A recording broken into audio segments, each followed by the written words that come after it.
Good morning, Miss Celeste. Good morning, ma'am. Okay, Miss Celeste, can you tell me about yourself? My name is Celeste Fernandez Licaros, 27 years old. I live in Banas Gloria Oriental, Mindoro, single mom, but I have two kids, 5 years old and 3 years old. I'm vocational graduate. Okay, I have few questions for you to answer, so let's start. Why do you want to work as a maid? For my children's family and to give them a better future. Okay, why you choose Malaysia when there is a lot of other country? Malaysia is a beautiful country. How are you qualified for this job? I'm honest, hardworking, physically, mentally fit. May I know what is your education level is? High school graduate, vocational graduate, ma'am. What is your recent working experience? Housekeeping, ma'am. Have you worked abroad before? No, ma'am. Do you have experience of taking care of baby? My own child, ma'am. Okay, what about elder people? Do you have experience taking care of an elder? No, ma'am. But are you willing to take care? Yes, ma'am. Do you have any other special skills?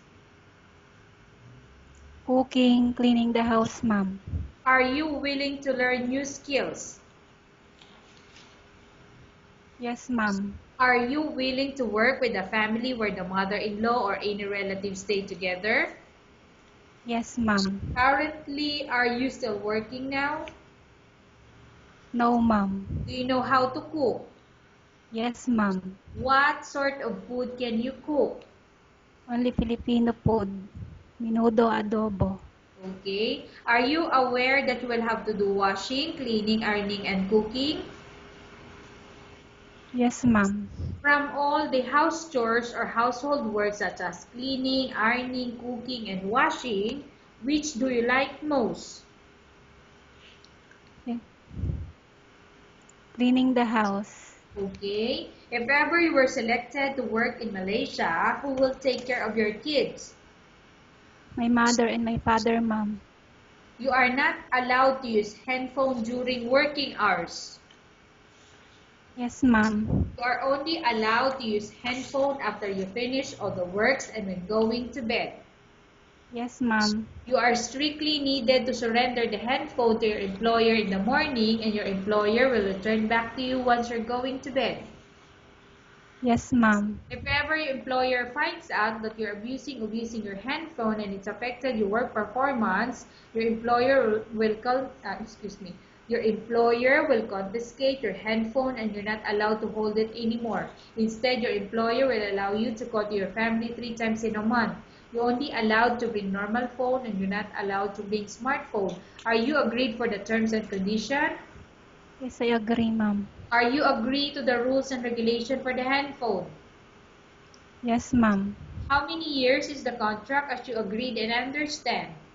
2 years, ma'am. Can you describe for me your ethics or your attitude? I'm honest, hardworking person, ma'am. How can you assure to us that you will work hard in Malaysia? I assure that I will finish my contract because I need to support my family needs and give them a better future. Okay. Can you promise not to use the telephone without the permission of your employer? Yes, ma'am. Can you promise not to put on makeup but to dress properly while work? Yes, ma'am. Can you promise not to can you promise not to invite friends and relatives without the consent of your employer? Yes, ma'am. Can you promise not to ask for advance salary from your employer under any circumstances? Yes, ma'am. Do you really understand of the rules and regulation of the agency? Yes, ma'am. Do you pay any placement fee for you to come to Malaysia to work as a maid? No, ma'am. Do you have any history of sickness, example breast cancer or any other illness? No, ma'am. Do you suffer from any skin diseases, allergy or physical defect? No, ma'am. Have you undergone any operation? No, ma'am. Are you medically fit? Yes, ma'am. Are you in any medication?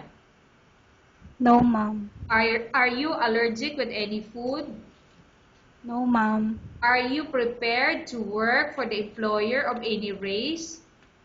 Yes, ma'am. Are you prepared to eat the type of food taken by your employer? Yes, ma'am. Are you afraid of being left alone in the house? No, ma'am. Are you afraid of dogs or other pets? No, ma'am. Can you promise to work according to instruction from your employer? Yes, ma'am. Do you have any immediate family working in Malaysia? No, ma'am. Okay, Miss Celeste, we have finished our question section. Let's go to case study. I have a case study for you and I want you to answer me truthfully. Upon arrival in Malaysia within 6 months, if ever any of your family members pass away, what will you do? Will you continue to work till finish your contract or you will go back? I will finish my contract, ma'am. Tell us about yourself and why do you want to work in Malaysia as domestic helper? For help my children's family. Okay, Miss Celeste, what do you want to tell to your employer who watching your video? Sir, madam, please choose me because I need this job for my family. Thank you. Okay, thank you very much, Miss Celeste. We will Thank you very, update your agency if there's any selection made by the employer. thank you very much din po.